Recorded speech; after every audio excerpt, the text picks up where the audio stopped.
Moving is tough. Whether you move from one town, one state, or from one country to another, it's no cakewalk.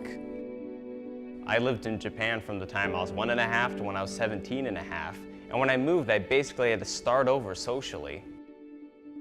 And when you move to a place that's really different from where you were last, it makes it really difficult to make friends because they really can't relate to what you've experienced.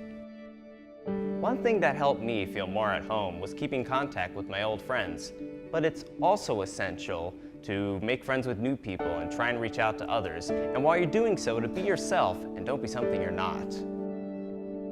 You know, get involved in your community, develop a skill you're good at, and if you do, I guarantee you'll be far better off and you'll feel more a part of things. And if you see a new student, try and talk to them. I think it would make a world of difference. So I would say friends are a pretty good remedy for homesickness.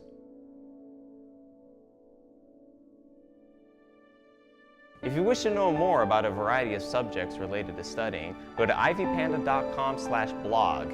It's full of articles about various topics, and you can message an expert for help and they'll respond almost immediately. Go there to find your remedy.